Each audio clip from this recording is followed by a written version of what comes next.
야, 너 여기서 뭐 하는 거야? 이 나이에도 청소일 해? 45년 만에 재회한 동창 서현 그녀는 여전히 예전처럼 거만한 표정으로 미숙을 깔보았다. 미숙은 떨리는 손으로 걸레를 쥐고 조용히 대답했다. 그냥 도와주는 거야. 별거 아니야. 하지만 마음속 깊은 곳에서는 오래된 상처가 다시 벌어지듯 쓰라린 감정이 일렁였다. 오늘 사연 시작하기 전에 무료 버튼인 구독과 좋아요 부탁드립니다. 서울 외곽의 조용한 주택가, 이른 아침 6시. 5층짜리 소형 빌딩 앞에서 수수한 앞치마를 두른 김미숙이 계단을 닦고 있었습니다. 65세의 나이에도 불구하고 그녀의 손놀림은 꽤나 부지런했죠. 1층부터 5층까지 모든 계단을 정성스럽게 닦아내는 모습은 마치 오랜 세월 이 일을 해온 베테랑 청소부 같았습니다. 미숙은 계단 모서리 하나하나를 꼼꼼히 닦았습니다. 그녀의 손에 들린 낡은 걸레는 이미 여러 번 빨아서 색이 바랬지만 여전히 깨끗이 계단을 닦아냈죠. 새벽 5시 30분에 일어나서 간단히 세수를 하고 앞치마를 두른 뒤 청소 도구를 챙겨 1층으로 내려가는 것이 그녀의 일상이었습니다. 그리고 아래층부터 차근차근 계단을 닦아 올라가면서 하루를 시작하곤 했죠. 하지만 지나가는 사람들이 절대 알 수 없는 놀라운 비밀이 하나 있었습니다. 이 건물의 진짜 주인이 바로 김미숙이라는 것이었죠. 그것도 단순히 이 건물 하나만 소유한 게 아니라 이 동네에만 빌딩을 무려 10채나 소유한 거대한 부동산 자산가였습니다. 서울 수도권 곳곳에 흩어져 있는 그녀의 부동산 포트폴리오만 해도 수백억 원의 가치를 지니고 있었죠. 그런데도 그녀는 매일 아침마다 이렇게 직접 계단을 닦으며 하루를 시작했습니다. 정체를 숨긴 채 말이죠. 아, 오늘도 날씨가 참 좋네. 미숙은 혼잣말을 하며 계단 난간을 정성스럽게 닦았습니다. 봄볕이 건물 사이로 스며들어 계단에 따스한 그림자를 만들어냈죠. 3층까지 올라가면서 그녀는 각 층의 문패들을 흘깃 바라봤습니다. 101호 박시댁, 201호 최시댁, 301호 김시댁. 모두 자신의 세입자들이었지만 그들은 매일 계단을 닦는 이 할머니가 바로 자신들의 집주인이라는 사실을 꿈에도 모르고 있었습니다. 이런 평범한 일상이 그녀에게는 무척 소중했습니다. 누구도 자신의 정체를 모르는 채로 그저 조용히 자신만의 시간을 보낼 수 있으니까요. 돈이 많다고 해서 행복한 건 아니라는 걸 그녀는 잘 알고 있었거든요. 그때 1층 출입문이 열리면서 부동산 중개인과 함께한 여성이 들어왔습니다. 어머나, 이 건물 정말 깔끔하네요. 관리가 정말 잘 되어 있어요. 계단도 이렇게 반짝반짝하고 냄새도 전혀 안 나고요. 40대 초반으로 보이는 부동산 중개인이 자랑스럽게 대답했습니다. 네, 맞습니다. 이 건물은 정말 관리가 잘 되어 있어요. 매일 아침마다 청소도 하고 건물 주분이 관리에 엄청 신경을 쓰시거든요. 그래서 공실도 거의 없고 세입자분들 만족도도 아주 높습니다. 그러게요.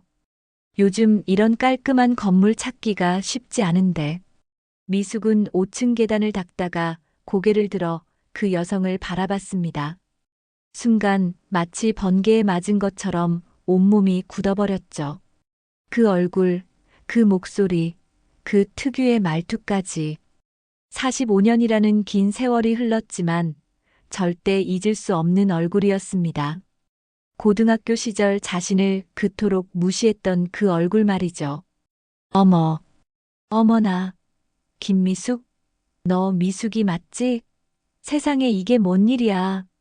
그 여성이 계단 위에 미숙을 발견하고는 깜짝 놀란 표정으로 외쳤습니다. 미숙도 마찬가지로 놀란 눈으로 그녀를 바라봤죠. 손에 들고 있던 걸레가 떨릴 정도였습니다. 서연이, 서연이구나. 그렇습니다. 그녀는 바로 이서현, 미숙의 고등학교 동창이었습니다. 정확히는 같은 반이었던 동창이죠. 45년 만에 재회였습니다. 서연은 예전과 다르지 않은 도도한 표정으로 미숙을 위아래로 훑어봤습니다. 그 시선에는 여전히 무언가를 평가하고 판단하려는 기색이 역력했죠. 야, 너 진짜 여기서 뭐 하는 거야? 혹시 청소 일하는 거야? 이 나이에도 이런 힘든 일을 하고 있네. 어머나, 정말 안 됐다. 서연의 말투에는 겉으로는 동정하는 듯 했지만 그 밑바탕에는 은근한 우월감과 동정심이 뒤섞여 있었습니다. 마치 자신이 미숙보다 훨씬 나은 삶을 살고 있다는 듯한 태도였죠. 미숙은 잠시 머뭇거리다가 조용히 대답했습니다. 그냥 도와주는 거야. 별거 아니야. 도와준다고? 누구를 도와주는데? 건물주한테 돈이라도 받고 하는 거야? 서연이 의아한 표정으로 계속 물었습니다. 그녀의 목소리에는 여전히 그 특유의 거만함이 묻어 있었죠. 그럼 이 나이에 놀면 뭐해? 용돈이라도 벌어야지. 아이고, 미숙아. 이 나이에 이런 일을 하다니. 참 안타깝네. 남편은 뭐하고 자식들은 뭐하길래 엄마가 이런 일을 하게 놔두는 거야? 서연은 고개를 좌우로 흔들며 혀를 찼습니다. 그리고는 비웃듯이 속삭였죠. 그래도 그때나 지금이나 참 조용하고 소박하긴 하네. 정말 변한 게 하나도 없어. 옛날 고등학교 때도 그랬잖아. 항상 구석에서 조용히 있고 말도 별로 안 하고 옷도 항상 낡은 거 입고 다니고 말끝에는 알 수 없는 비웃음이 실려 있었습니다. 마치 자신이 여전히 미숙보다 우월한 위치에 있다는 듯한 태도였죠. 45년이 지났는데도 고등학교 시절의 그 모습 그대로였습니다. 부동산 중개인이 어색한 분위기를 깨뜨리며 서연에게 말했습니다. 이서현 고객님, 혹시 아시는 분이신가요? 그럼 4층 원룸 한번 보러 가실까요? 조건도 정말 좋고 관리도 이렇게 잘 되어 있어서 강력 추천드립니다. 남양이라 햇볕도 정말 잘 들어오고 교통도 편리하고요. 서연은 마지막으로 미숙을 한 번 더 바라보며 고개를 끄덕였습니다. 네, 좋아요. 들어가 봅시다. 미숙아, 나중에 또 보자. 그들이 집 안으로 들어가는 동안 미숙은 계속해서 청소를 했습니다. 하지만 마음은 전혀 평온하지 않았죠. 45년 전의 기억들이 마치 쓰나미처럼 거세게 밀려왔습니다. 부잣집 딸이었던 서연이 가난한 자신을 어떻게 대했는지 그 모든 순간들이 생생히 되살아났거든요. 며칠 후 서연은 결국 이 건물 4층에 세입자로 이사를 오게 되었습니다. 이사 트럭에서 짐을 옮기는 날, 그녀는 여전히 4층 계단을 닦고 있는 미숙을 발견하고는 다시 그 특유의 웃음을 지으며 말했죠. 이렇게 또 보네, 미숙아. 그래도 아는 얼굴이 있어서 다행이야. 앞으로 자주 보겠구나. 참 신기한 인연이지. 이런 우연도 다 있네.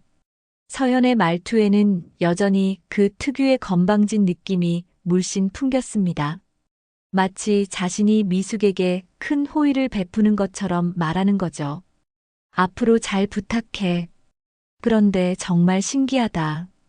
45년 만에 이렇게 다시 만나게 되다니. 세상 참 좁네.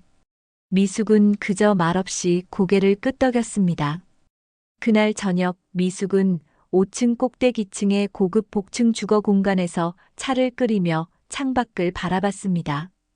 거실 한쪽 벽면을 가득 채운 책장과 값비싼 골동품들, 그리고 최고급 가구들로 꾸며진 이 공간은 그녀의 진짜 모습을 보여주는 곳이었죠.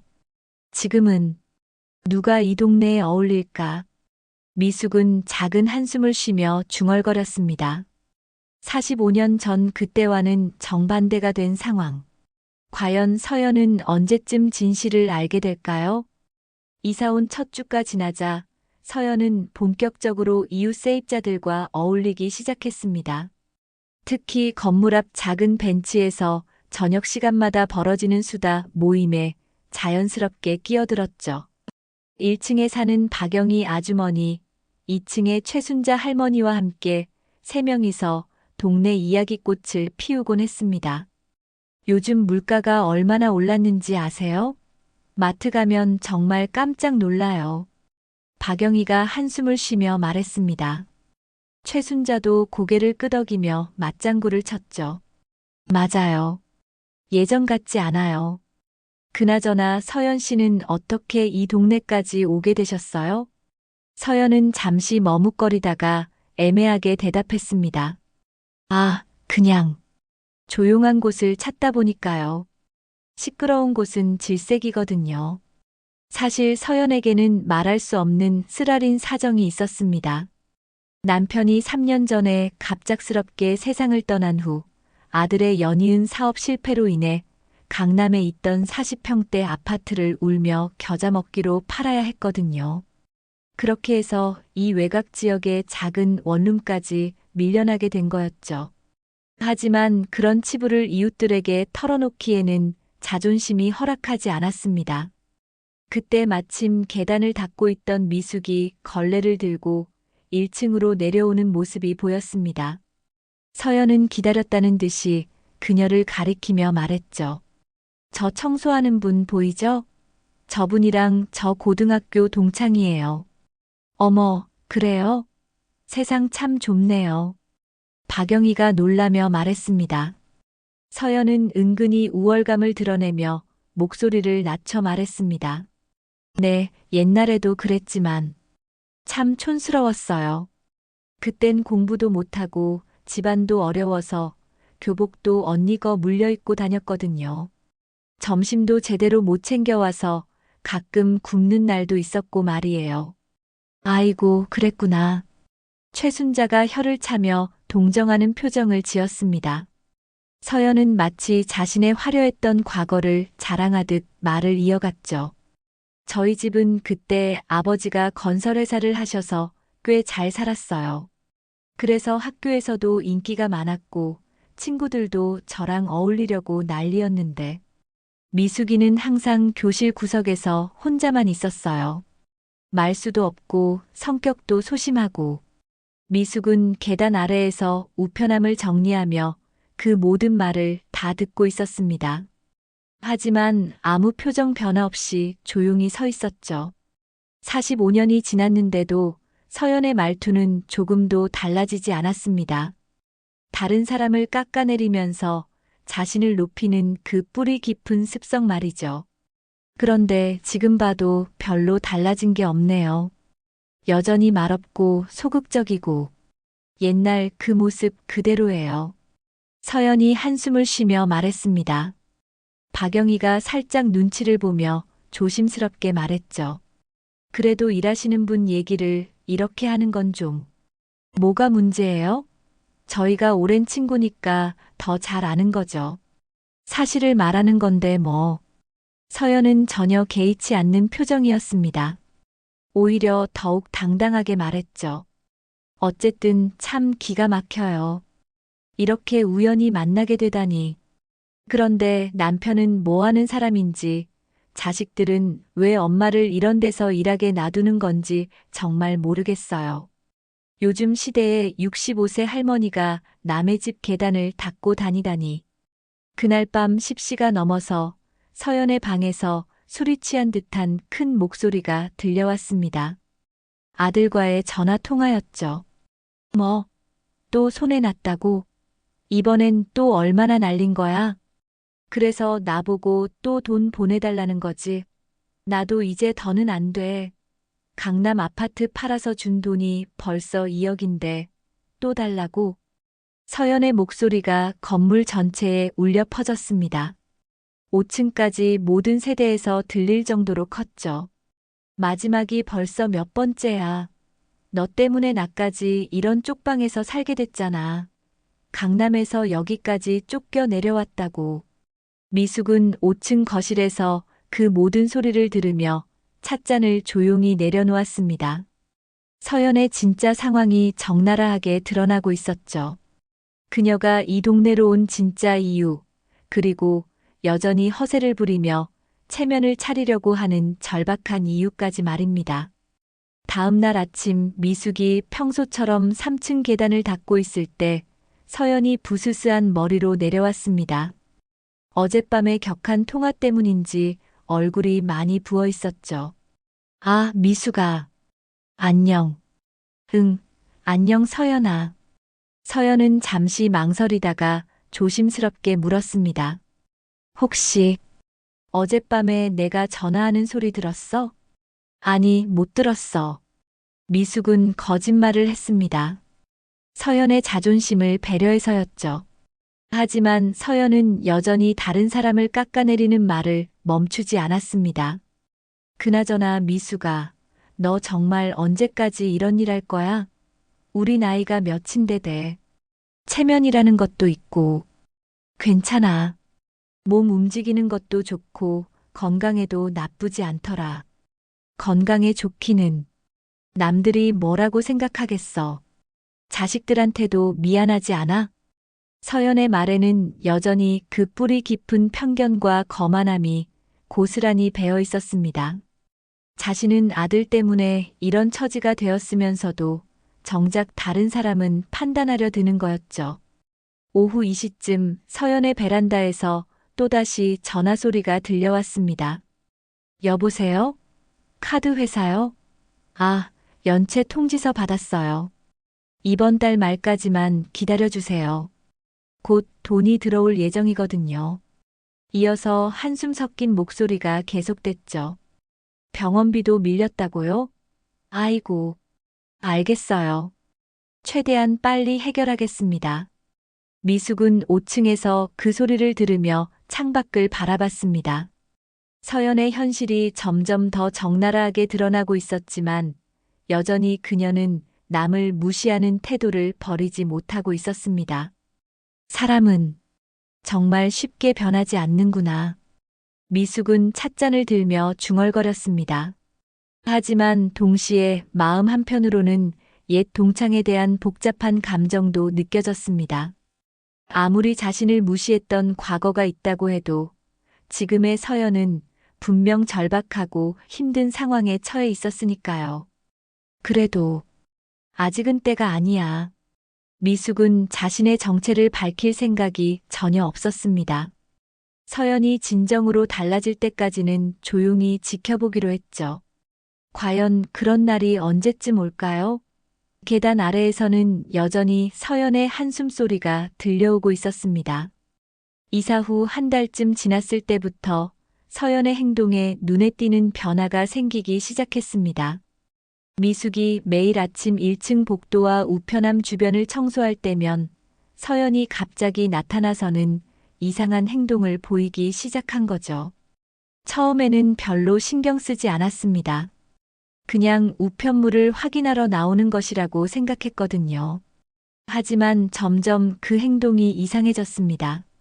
어느 날 아침 미숙이 평소처럼 1층에서 우편함 주변을 걸레로 닦고 있을 때였습니다. 서연이 급하게 계단을 내려오며 소리쳤죠. 뭐 하는 거야? 서연이 황급히 달려와서는 자신의 우편함 앞을 가로막았습니다. 얼굴이 새빨갛게 달아올라 있었죠. 우편함 주변 청소하는 거야. 왜? 아니, 그냥. 내가 할게. 내 우편함은 내가 치울게. 서연의 목소리가 떨리고 있었습니다. 뭔가 숨기고 싶어 하는 듯한 표정이었죠.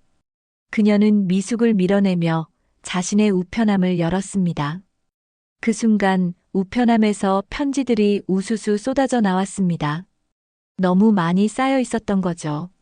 서연은 당황하며 그것들을 주워 담으려고 했지만 이미 몇 개는 바닥에 떨어진 상태였습니다. 미숙은 우편물의 내용을 보려고 한 게 아니었지만 바닥에 떨어진 봉투들의 겉면에 적힌 글씨가 자연스럽게 눈에 들어왔습니다. 최종 독촉장, 연체 안내, 법적 조치 예고 같은 빨간 글씨들이 보였죠. 혹시 다른 사람들이 봤어? 서연이 주변을 두리번거리며 불안해했습니다. 아니, 나밖에 없었어. 미숙의 대답에 서연은 조금 안도하는 듯 했습니다. 하지만 여전히 경계심을 늦추지 않았죠. 앞으로는 내 우편함 쪽은 청소 안 해도 돼. 내가 알아서 할게. 알겠어. 서연은 편지들을 품에 안고 급하게 4층으로 올라갔습니다. 그 뒷모습이 어찌나 초라해 보이던지 미숙도 모르게 마음이 아팠죠. 그날부터 서연은 매일 아침 일찍 나와서 자신의 우편함을 먼저 확인했습니다. 미숙이 내려오기 전에 모든 우편물을 가져가려고 했던 거죠. 하지만 그 모습을 5층에서 내려다보고 있던 미숙은 모든 걸 다 보고 있었습니다. 어느 날 미숙은 베란다에서 화초에 물을 주다가 우연히 서연이 베란다에서 전화하는 소리를 들었습니다. 서연이는 작은 목소리로 누군가와 통화하고 있었죠. 여보세요? 네, 이서연입니다. 서연의 목소리는 평소와 달리 매우 조심스러웠습니다. 이웃들에게 들키지 않으려고 최대한 작게 말하고 있었거든요. 연체 이자가. 네. 그렇게 많이요? 분할 납부는 정말 안 되나요? 잠시 침묵이 흐른 후 서연의 한숨 소리가 작게 들려왔습니다. 알겠습니다. 최대한 빨리. 네, 노력해 보겠습니다. 전화를 끊은 서연은 베란다 난간에 기대어 서서 깊은 한숨을 쉬었습니다. 그 모습이 어찌나 쓸쓸해 보이던지 미숙도 모르게 마음이 아팠죠. 다음 날 아침 서연은 더욱 일찍 나와서 우편함을 확인했습니다. 마침 아침부터 청소 중인 미숙이랑 마주쳤습니다. 서연아, 일찍 나왔네. 아, 그냥 산책하려고. 서연은 우편함에서 편지들을 빼내며 어색하게 대답했습니다. 하지만 운동복을 입지도 않은 채로 나온 모습이 산책과는 거리가 멀어 보였죠. 우편물이 많네. 미숙이 자연스럽게 말하자 서연은 깜짝 놀라며 편지들을 가슴에 꽉 안았습니다. 아, 응. 요즘 광고 우편물이 많이 와서. 광고 우편물 치고는 봉투가 좀 특이하네. 미숙의 말에 서연의 얼굴이 더욱 빨갛게 달아올랐습니다. 그냥 보험회사에서 오는 거야. 상품 소개하는 거짓말이었습니다. 하지만 미숙은 더 이상 추궁하지 않았죠. 그날 오후 서연은 건물 앞에서 이웃들과 담소를 나누고 있었습니다. 평소처럼 자신의 상황을 감추려고 애쓰고 있었죠. 요즘 투자를 좀 하고 있어요. 적금도 하고 펀드도 조금씩. 박영희가 관심을 보이며 물었습니다. 어떤 펀드요? 요즘 수익률이 어때요? 네, 꽤 괜찮더라고요. 물론 원금 손실 위험도 있지만 그래도 은행 이자보다는 훨씬 나으니까요. 서연은 마치 여유 있는 투자자인 것처럼 말했습니다. 하지만 미숙은 어젯밤 베란다에서의 모습을 알고 있었죠. 그런데 투자할 돈이 있으시다니 부럽네요. 저희는 생활비도 빠듯한데. 최순자가 부러워하며 말했습니다. 서연은 어깨를 으쓱하며 대답했죠. 뭐, 그렇게 큰 돈은 아니에요. 조금씩 모아서 하는 거니까. 그때 마침 미숙이 계단을 내려오는 모습이 보였습니다. 서연은 또다시 그녀를 가리키며 말했죠. 저 미숙이 봐요. 정말 부지런해요. 하지만 좀 안타깝기도 하고. 왜요? 글쎄, 우리 나이에 저런 일을 하는 게 자식들이 좀 더 신경 써줬으면 좋을 텐데. 박영희가 조심스럽게 말했습니다. 그래도 본인이 건강해서 할 수 있는 거 아닐까요? 그렇긴 하지만 경제적으로 여유가 있다면 굳이 그런 일을 할 필요는 없잖아요. 서연의 말투에는 여전히 그 특유의 동정어린 시선이 담겨 있었습니다. 미숙아. 서연이 미숙을 불렀습니다. 뭐, 요즘 몸은 괜찮아? 이런 일하면 무릎이랑 허리 아프지 않아? 괜찮아. 오히려 운동된다고 생각해. 운동이라. 그래도 헬스장이나 수영장 같은 데서 제대로 운동하는 게 낫지 않을까? 서연은 마치 자신이 그런 곳을 다니고 있는 것처럼 말했습니다. 하지만 미숙은 그녀가 아침마다 독촉장을 숨기며 사는 모습을 알고 있었죠. 그런 건 돈이 많이 들잖아. 미숙이 대답하자 서연은 잠시 당황한 듯 했습니다. 돈이야. 건강을 위해서라면 투자할 만하지. 나중에 아프면 병원비가 더 많이 들잖아. 너는 그런 데 다녀. 헬스장이나 수영장? 미숙의 직접적인 질문에 서연은 머뭇거렸습니다. 나는 집에서 운동해. 홈트레이닝. 요즘은 유튜브에 좋은 영상들이 많아서. 거짓말이었습니다. 서연에게는 헬스장은커녕 건강이 안 좋아 운동을 할 여유도 없는 상황이었으니까요. 그날 오후 미숙은 또다시 서연이 베란다에서 전화하는 모습을 봤습니다. 이번에는 다른 곳과의 통화였던 것 같았죠.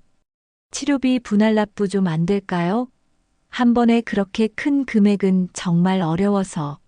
네, 알겠습니다. 최대한 빨리 준비해 보겠습니다. 전화를 끊은 서연은 베란다에 주저앉아서 고개를 떨구었습니다. 며칠 후 서연의 우편함 앞에서 또 다른 사건이 벌어졌습니다. 미숙이 평소처럼 청소를 하고 있는데 서연이 평소보다 더 일찍 나와서 우편함을 확인했죠. 그런데 이번에는 우편함이 비어 있었습니다. 오늘은 우편물이 없네. 서연이 의아해하며 중얼거렸습니다. 사실 미숙은 그 이유를 알고 있었죠. 우편 배달원이 아직 오지 않은 시간이었거든요. 아직 일러서 그런 거 아닐까? 아, 그럴 수도 있겠네. 서연은 안도하는 듯 했습니다. 독촉장이 오지 않은 것에 대해 잠시나마 평안함을 느끼는 것 같았죠. 하지만 조금 시간이 지나자 우편물들이 도착했고 서연은 또다시 급하게 내려와서 그것들을 가져갔습니다. 그 반복되는 패턴을 보며 미숙은 서연의 절박함을 더욱 실감할 수 있었죠. 그날 밤 미숙은 5층에서 창밖을 바라보며 생각에 잠겼습니다. 서연의 진짜 상황을 조금씩 알게 되고 있었지만 정작 그녀는 여전히 남들 앞에서 허세를 부리고 있었습니다. 언제쯤 진정으로 자신과 마주하게 될까요? 서연이 이사 온 지 2달이 지나면서 그녀의 절박함은 더욱 노골적으로 드러나기 시작했습니다. 매일 아침침마다 우편함을 확인하던 서연의 얼굴에는 점점 더 깊은 그림자가 드리워져 갔죠. 미숙은 그런 그녀의 모습을 5층에서 조용히 지켜보고 있었습니다. 어느 날 오후 서연은 더 이상 미룰 수 없다는 듯이 관리 업체에 전화를 걸었습니다. 4층 현관문이 열려 있어서 복도까지 들렸습니다. 여보세요? 정우진 부동산 관리 맞죠? 저는 이 건물 4층에 사는 이서연입니다. 서연의 목소리가 평소보다 한결 정중했습니다. 월세건으로 전화드렸는데요. 개인적인 사정으로 이번 달 월세 납부가 좀 어려워서 혹시 건물주분 연락처를 알려주실 수 있을까요? 직접 양해를 구하고 싶어서요. 잠시 침묵이 흐른 후 서연의 목소리가 더욱 간절해졌습니다. 아, 그런 정책이 있으시군요. 건물주분께서 직접 연락하는 걸 원하지 않으신다고요? 그럼 관리 업체에서 대신 전달해 주실 수 있나요? 네, 알겠습니다. 최대한 빨리 해결하도록 하겠습니다. 감사합니다. 전화를 끊은 서연은 한숨을 길게 내쉬었습니다. 하지만 만족스러운 답을 얻지 못한 것 같았죠. 다음 날 아침 서연이 평소보다 더 일찍 나와서 우편함을 확인하고 있을 때였습니다. 미숙이 계단을 내려오자 서연이 급하게 다가왔죠. 미숙아, 잠깐만. 서연이 주변을 두리번거리며 조심스럽게 말을 꺼냈습니다. 평소의 당당한 모습과는 완전히 달랐죠. 뭔데? 혹시 건물주 연락처 알아? 직접 연락할 방법이 있을까? 미숙은 걸레질하던 손을 멈추고 서연을 바라봤습니다. 서연의 목소리에는 평소의 거만한 톤이 완전히 사라져 있었죠. 건물주 연락처? 왜 그런데? 사실은 월세가 좀 밀렸어. 관리 업체한테는 이미 말해봤는데 건물주분께 직접 연결해달라고 했더니 그런 건 안 된다고 하더라고. 서연의 목소리가 점점 작아졌습니다. 자존심이 상하는 것 같았지만 절박한 상황이었던 거죠. 얼마나 밀렸는데? 2달. 이번 달까지 하면 3달째야. 정말 급한 일이 생겨서 돈을 다 써버렸거든. 1~2달만 기다려달라고 직접 부탁하고 싶은데. 미숙은 서연의 절박한 표정을 보며 복잡한 심정이었습니다. 사실 자신이 바로 그 건물주였지만 아직은 밝힐 때가 아니라고 생각했거든요. 나도 건물주랑은 직접 연락한 적이 없어. 관리 업체를 통해서만 하지. 정말? 그럼 혹시 다른 방법은 없을까? 5층에 건물주 가족이 산다던데 혹시 그분들과 아는 사이는 아니야? 서연의 질문에 미숙은 잠시 당황했습니다. 하지만 침착하게 대답했죠. 글쎄 잘 모르겠어. 마주친 적이 없어서. 서연은 실망한 표정을 지으며 한숨을 쉬었습니다. 그럼 정말 방법이 없겠네. 관리 업체에서는 건물주분이 직접 세입자와 연락하는 것을 원하지 않는다고 하더라고. 그날 저녁 미숙은 5층에서 그 모든 상황을 지켜보고 있었습니다. 사실 그 정우진 부동산 관리는 자신의 아들이 운영하는 회사였거든요. 서연이 관리업체에 연락한 바로 그 순간 미숙의 휴대폰에도 아들 우진으로부터 연락이 왔었습니다. 엄마, 4층 세입자분이 월세 유예 요청을 계속 하시는데 어떻게 할까요? 건물주 연락처도 알려달라고 하시고요. 그냥 우선 놔둬. 당분간은 독촉하지 마. 그리고 연락처는 알려주지 마. 미숙은 조용히 대답했습니다. 아들은 어머니의 뜻을 이해한다는 듯 말했죠. 알겠습니다. 며칠 후 미숙은 서연이 베란다에서 전화하는 모습을 또다시 목격했습니다. 이번에는 평소보다 훨씬 절망적인 목소리였습니다. 여보세요? 카드 회사죠? 네, 이서연입니다. 서연의 목소리가 떨리고 있었습니다. 연체 이자가 얼마나 나왔다고요? 그렇게 많이요? 원금보다 이자가 더 많다고요? 잠시 침묵이 흐른 후 서연의 절규에 가까운 목소리가 들려왔습니다. 법적 조치 예고요? 그럼 정말 어떻게 해요? 당장 그 돈이 어디 있어요? 미숙은 서연의 상황이 생각보다 훨씬 심각하다는 걸 깨달았습니다. 분할 납부도 안 된다고요? 제발. 조금만 기다려주세요. 곧 돈이 들어올 예정이에요. 거짓말이었습니다. 서연에게는 당장 들어올 돈이 전혀 없었으니까요. 전화를 끊은 서연은 베란다 바닥에 주저앉았습니다. 그리고는 소리내어 울기 시작했죠. 카드 빚에 월세까지 밀리고 아들은 빚더미에 앉아있고 정말 어떻게 살라는 거야. 미숙은 5층 창문으로 내려다보며 마음이 무거웠습니다. 서연의 상황이 단순히 월세 연체만이 아니라 전방위적인 경제적 위기였던 거죠. 다음 날 그럼에도 불구하고 서연은 또다시 이웃들 앞에서 허세를 부렸습니다. 마치 어제의 절망적인 모습이 거짓말인 것처럼 말이죠. 요즘 제가 은행에서 투자 상품 상담을 받고 있어요. 좋은 상품이 나왔더라고요. 박영희가 관심을 보이며 물었습니다. 어떤 상품인가요? 요즘 금리가 좋지 않던데. 펀드 쪽이에요. 좀 위험하긴 하지만 수익률이 괜찮더라고요. 여유자금으로 조금씩 해보려고요. 서연은 여전히 자신의 진짜 상황을 숨기고 있었습니다.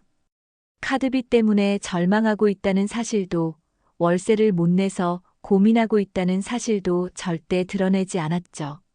그때 마침 미숙이 계단을 내려오는 것을 본 서연이 또다시 말했습니다. 저 미숙이 정말 안타까워요. 우리 나이에 저런 힘든 일을 하다니.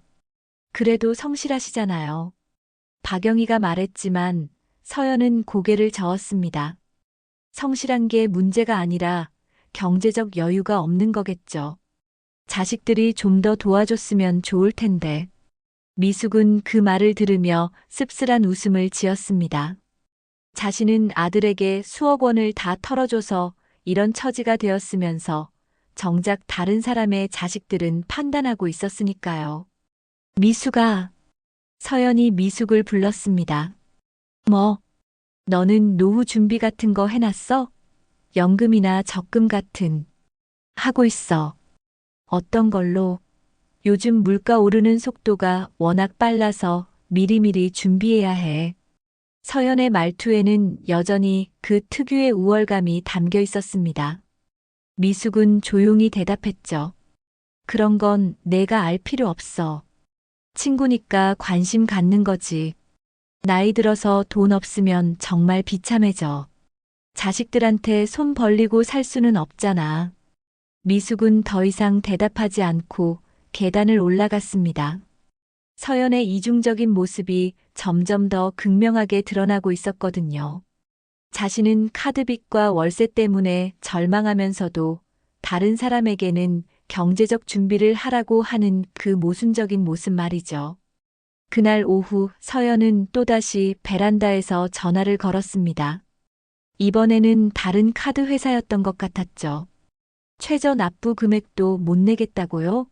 정말 어떻게 하면 좋을까요? 카드 정지되면 생활이 안 돼요. 서연의 목소리에는 절망감이 가득했습니다. 친척이나 지인한테 빌려서라도 내라고요? 그런 사람이 있으면 진작 빌렸죠. 전화를 끊은 서연은 베란다에서 한참을 멍하니 앉아 있었습니다. 그 소리를 들으며 미숙은 복잡한 마음이었죠. 서연이 진정으로 자신의 처지를 깨닫고 변화할 때까지 미숙은 계속 조용히 지켜보기로 했습니다. 과연 그런 날이 언제쯤 올까요? 서연이 이사 온 지 석 달이 지나자 그녀의 행동은 더욱 기이해졌습니다. 매일 아침마다 우편함을 확인하던 그녀가 이제는 하루에도 몇 번씩 내려와서 우편함 주변을 서성거리기 시작한 거죠. 마치 무엇인가를 기다리는 듯한 모습이었습니다. 어느 날 오후 미숙이 3층 계단을 닦고 있을 때였습니다. 서연이 급하게 계단을 내려오더니 1층 우편함 앞에서 멈춰섰죠. 그런데 이번에는 평소와 달리 우편함을 열지 않고 그냥 서 있기만 했습니다. 서연아, 뭐해? 미숙이 물어보자 서연은 깜짝 놀라며 돌아봤습니다. 아, 미숙아. 그냥 우편물 확인하려고. 그럼 확인하면 되잖아. 응, 그래야지. 하지만 서연은 여전히 우편함을 열지 않았습니다. 마치 그 안에 무서운 것이 들어있을까봐 두려워하는 것 같았죠. 혹시 뭔가 무서운 우편물이라도 올까봐 그래? 미숙의 말에 서연은 순간 얼굴이 하얗게 질렸습니다. 무서운 우편물이라니. 그런 게 어디 있어. 그럼 왜 안 열어봐? 그냥 오늘은 별로 올 게 없을 것 같아서. 거짓말이었습니다. 서연은 독촉장들이 더 와 있을까봐 무서워서 확인하지 못하고 있었던 거죠. 며칠 후 미숙은 서연의 더욱 이상한 행동을 목격했습니다. 밤 9시쯤 화장실에 갔다가 창문으로 내려다보니 서연이 건물 밖에서 전화를 하고 있었던 거죠. 네, 저 이서연입니다. 혹시 대출 가능한지 문의드리려고요. 서연의 목소리가 작지만 간절했습니다. 담보는 없어요. 금리가 얼마나 되나요? 잠시 침묵이 흐른 후 서연의 한숨 소리가 들려왔습니다. 아, 그렇게 높아요? 그래도 급하니까 일단 신청해보고 싶은데요. 미숙은 서연이 밤중에 나와서 대출업체에 전화를 하고 있다는 사실에 놀랐습니다. 상황이 정말 심각한 것 같았죠. 다음 날 아침 서연은 평소보다 더 일찍 나와서 우편함을 확인했습니다. 이번에는 용기를 내어 우편함을 열어봤는데 그 순간 얼굴이 새파랗게 변했죠. 이제 정말 끝이구나. 서연이 중얼거리며 편지를 들여다봤습니다. 미숙은 그 모습을 보며 궁금했지만 직접 물어보지는 않았습니다.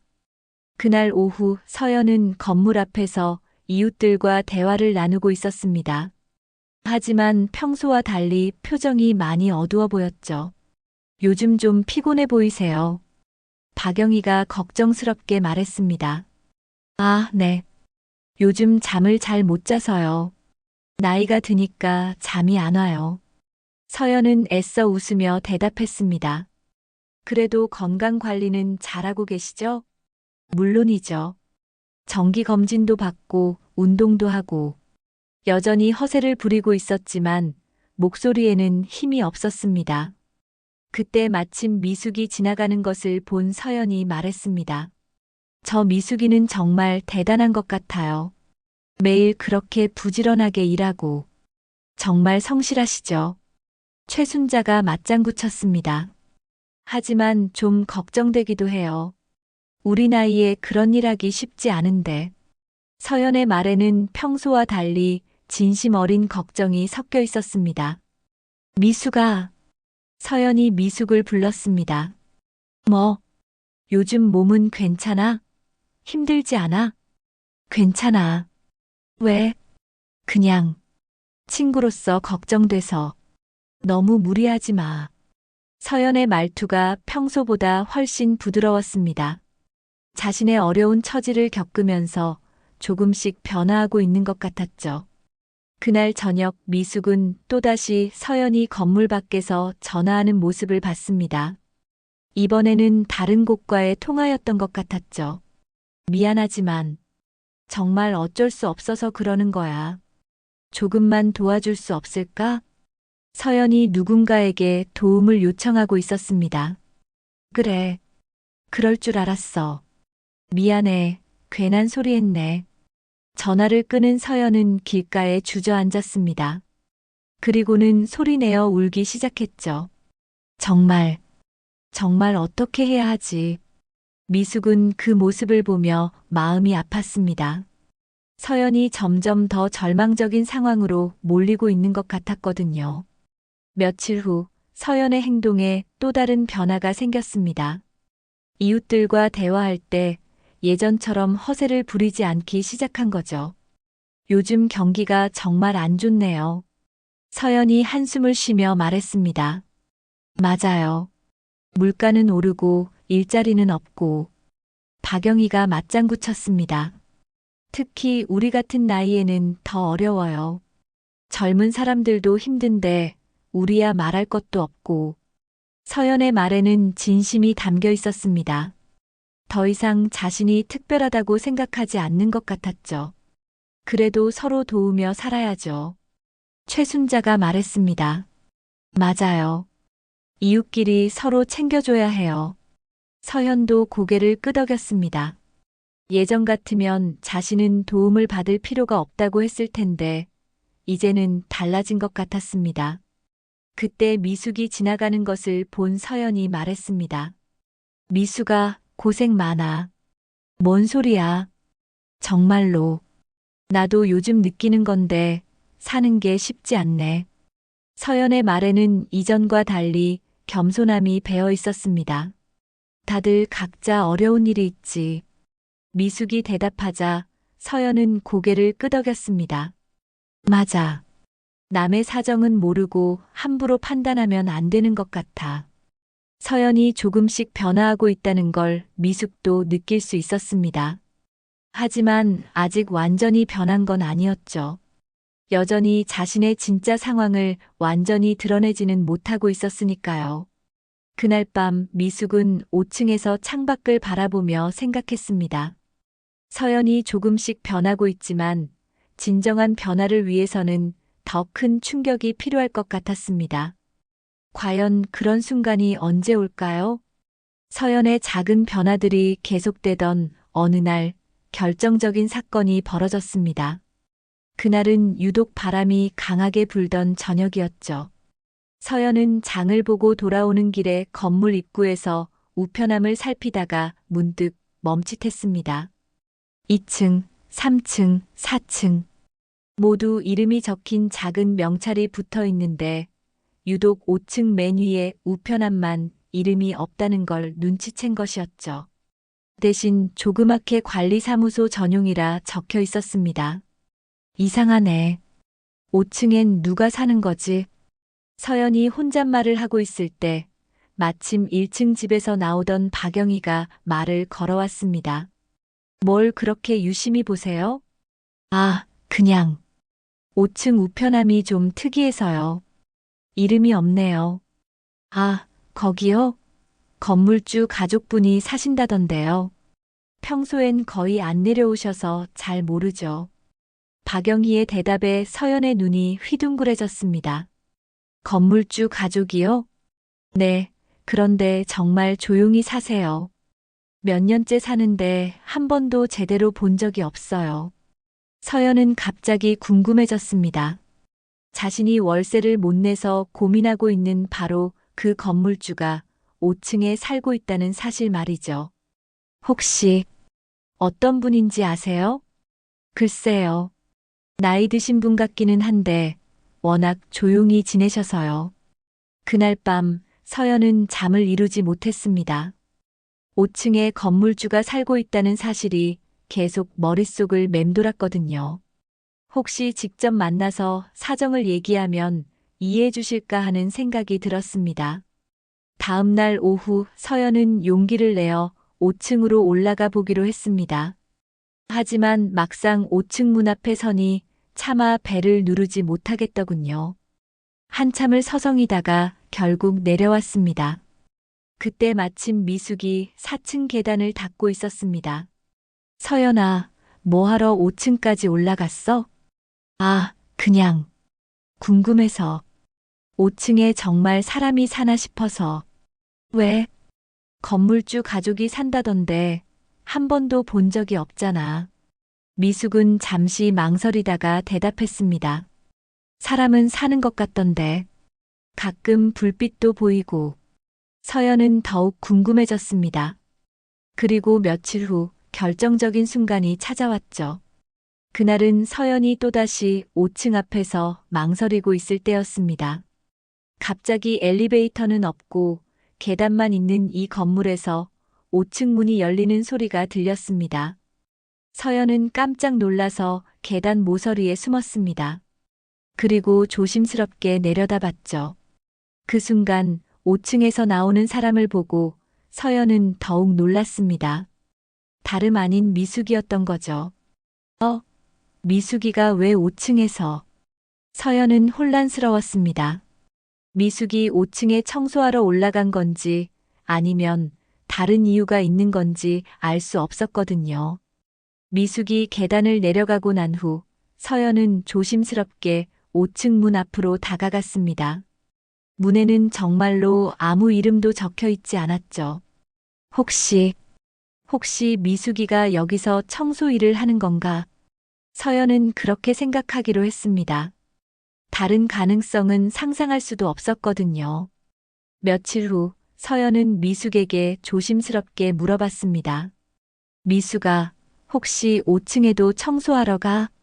응, 5층? 며칠 전에 5층에서 나오는 걸 봤거든.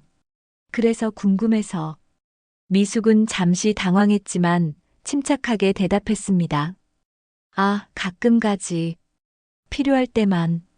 그럼 5층에 사는 분도 알아? 조금은 알지. 서연의 눈이 반짝였습니다. 그럼 혹시 그분한테 내 얘기 좀 해줄 수 있어?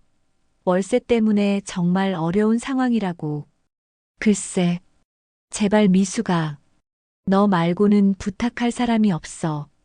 서연의 간절한 부탁에 미숙은 고민했습니다. 하지만 아직은 때가 아니라고 생각했죠. 한번 말해는 보겠는데 워낙 까다로우신 분이라서 잘 모르겠어. 그래도 부탁해. 정말 절박한 상황이야. 그날 저녁 서연은 평소보다 일찍 잠자리에 들었습니다.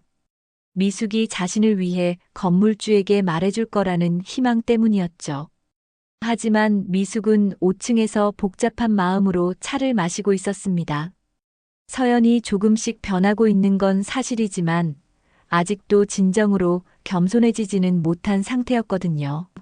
다음 날 아침 서연은 기대에 찬 마음으로 미숙을 기다렸습니다. 미숙아, 혹시 어젯밤에 5층 분한테 말해봤어? 응, 말해는 봤는데. 뭐라고 하시던? 글쎄, 별로 좋은 반응은 아니었어. 월세 연체는 심각한 문제라고 하시더라. 서연의 얼굴이 어두워졌습니다. 그래도 조금 더 기다려달라고는 안 해봤어? 해봤는데 원칙적으로는 안 된다고 하시네. 다른 세입자들과의 형평성도 있고. 사실 미숙의 말은 절반만 사실이었습니다. 자신이 건물주니까 얼마든지 기다려줄 수 있었지만 서연의 진정한 변화를 위해서는 더 큰 깨달음이 필요하다고 생각했거든요. 아, 그렇구나. 서연은 실망했지만 포기하지 않았습니다. 그럼 내가 직접 가서 부탁해 볼까? 글쎄, 그분이 직접 만나는 걸 별로 좋아하지 않으셔서. 그래도 한번 시도해 보고 싶어. 정말 절박한 상황이라고 말하면 이해해 주시지 않을까? 미숙은 서연의 간절함을 보며 마음이 아팠습니다. 하지만 지금 도와주면 서연은 영원히 변하지 않을 것 같았거든요. 조금 더 기다려봐. 내가 계속 말해보게. 정말 고마워 미숙아. 너 같은 친구가 있어서 정말 다행이야. 서연의 말에는 진심이 담겨 있었습니다. 예전과 달리 미숙에 대한 고마움을 진심으로 느끼고 있었던 거죠. 그날 밤 미숙은 5층에서 깊은 생각에 잠겼습니다. 서연이 조금씩 변하고 있는 건 사실이지만 아직 완전히 겸손해지지는 못했습니다. 진정한 변화를 위해서는 조금 더 시간이 필요할 것 같았죠. 며칠이 지나도 미숙으로부터 좋은 소식을 듣지 못한 서연은 점점 더 절망적이 되어갔습니다. 그러던 어느 날 오후 서연은 결국 직접 5층으로 올라가기로 마음먹었죠. 더 이상 기다릴 수 없어. 직접 가서 사정해보자. 서연은 용기를 내어 5층 문 앞에 섰습니다. 떨리는 손으로 초인종을 눌렀죠. 딩동. 잠시 후 문 안에서 발걸음 소리가 들렸습니다. 그리고 문이 열렸는데 서연은 깜짝 놀라고 말았습니다. 미숙아. 문을 연 것은 다름 아닌 미숙이었습니다. 서연은 당황했죠. 너 왜 여기서? 청소하러 온 거야? 미숙은 잠시 망설이다가 조용히 대답했습니다. 들어와. 응, 들어가도 돼. 건물주분은 안 계셔? 들어와서 얘기하자. 미숙의 말에 서연은 조심스럽게 발을 들여놓았습니다. 그런데 집 안을 보는 순간 또다시 놀랐죠. 어머, 이게 뭐야? 5층은 복층 구조의 고급 주택이었습니다.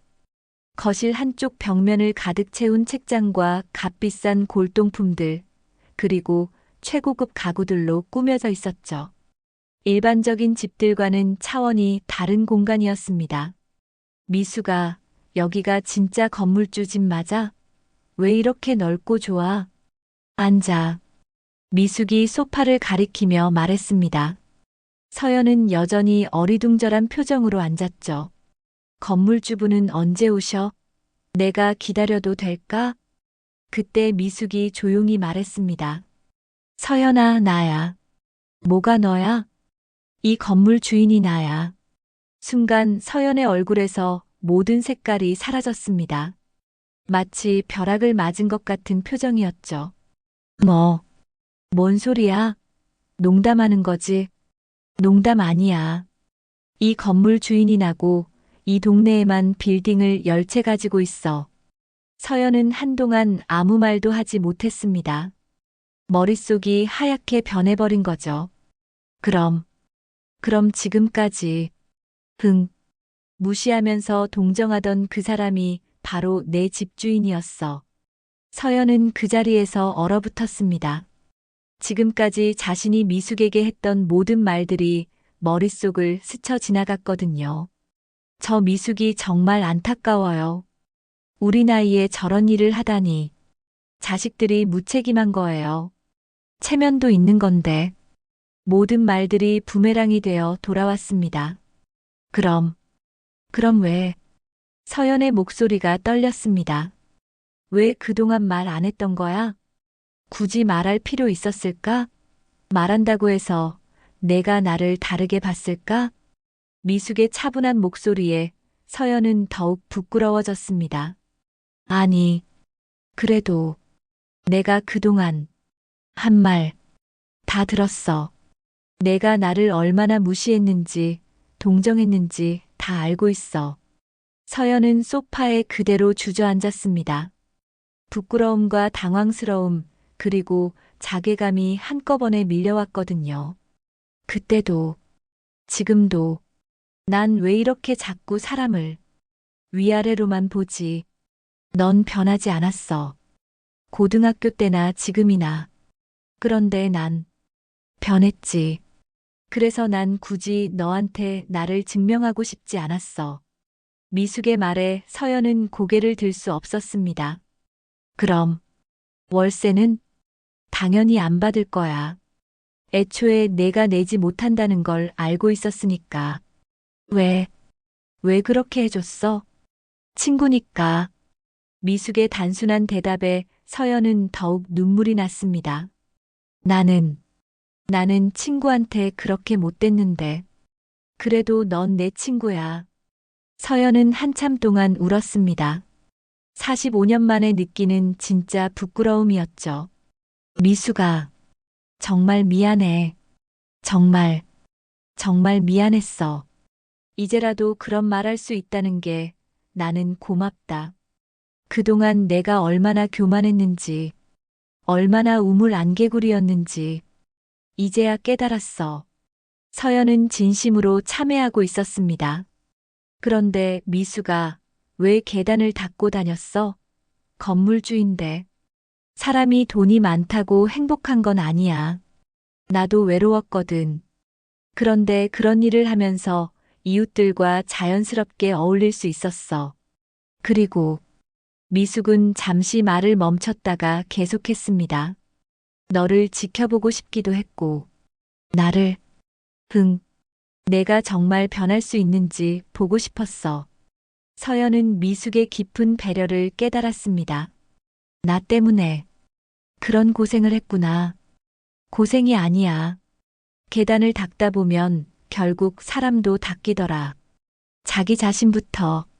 미숙의 말에 서연은 깊이 고개를 숙였습니다. 미숙아, 나 정말 변할게. 이번 일로 정말 많이 깨달았어. 알아. 이미 조금씩 변하고 있었어. 요즘 내 모습 보면 예전과 많이 달라졌거든. 그래도 아직 많이 부족해. 앞으로 더 노력할게. 두 사람은 오랫동안 이야기를 나눴습니다. 45년 만에 진짜 친구가 된 것 같았죠. 그런데 미수가 앞으로 어떻게 하지? 이웃들한테는 뭐라고 말해야 할까? 그건 내가 정할 일이야. 계속 숨기고 싶으면 숨겨도 되고. 아니야. 이제는 솔직하게 살고 싶어. 더 이상 허세 부리고 싶지 않아. 서연의 말에는 진심이 담겨 있었습니다. 그날 밤 서연은 자신의 방에서 깊은 생각에 잠겼습니다. 오늘 일어난 일이 자신의 인생에서 가장 큰 전환점이 될 것 같았거든요. 정말 사람을 돈으로 겉모습으로 판단하면 안 되는구나. 서연은 진심으로 깨달았습니다. 그리고 앞으로는 정말 달라지겠다고 다짐했죠. 미숙도 5층에서 창밖을 바라보며 미소를 지었습니다. 드디어 서연이 진정한 깨달음을 얻은 것 같았거든요. 그날 밤 이후 서연의 삶은 완전히 달라졌습니다. 다음 날 아침 그녀는 평소보다 일찍 일어나서 거울을 바라봤죠. 그 속에 비친 자신의 모습이 어제와는 다르게 보였습니다. 이제 진짜 나로 살아보자. 서연은 중얼거리며 옷을 갈아입었습니다. 평소 같으면 이웃들에게 보이기 위해 화려한 옷을 골랐겠지만 이날은 수수한 옷 그대로 밖으로 나갔죠. 1층에서 미숙을 만났을 때 서연은 어색하면서도 따뜻한 미소를 지었습니다. 미숙아, 안녕. 응, 안녕. 잘 잤어? 응. 오랜만에 정말 푹 잤어. 서연의 목소리에는 평소의 긴장감이 사라져 있었습니다. 더 이상 무언가를 숨기거나 포장할 필요가 없어졌으니까요.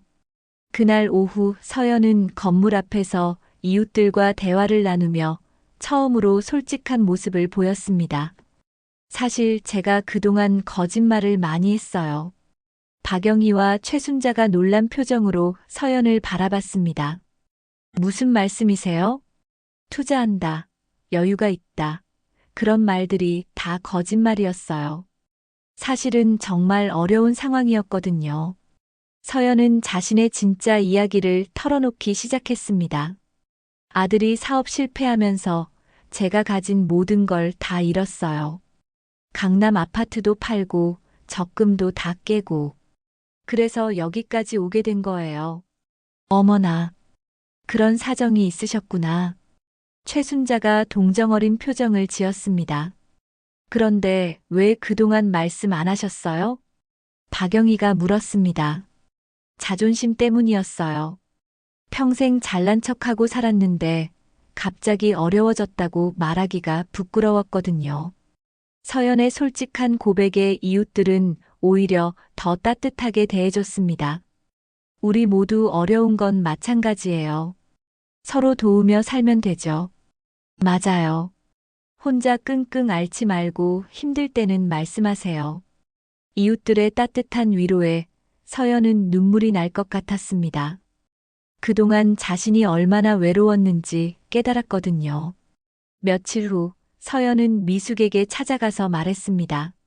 미숙아, 나도 일을 찾고 싶어. 일? 응. 카드빚도 있고 생활비도 필요하고. 우리 나이에 할 수 있는 일이 뭐가 있을까? 미숙은 서연의 진심을 느낄 수 있었습니다. 글쎄, 동네 마트에서 계산원 구한다는 얘기를 들었는데 시간제로 하는 거라서 나이 제한도 별로 없대. 정말? 나도 할 수 있을까? 당연하지. 계산기 다룰 줄 알고 사람들과 대화할 줄 알면 되는데 뭘.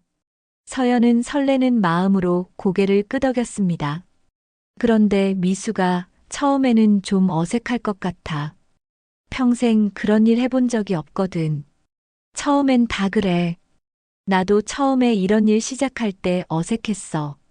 다음 날 서연은 용기를 내어 동네 마트에 찾아갔습니다.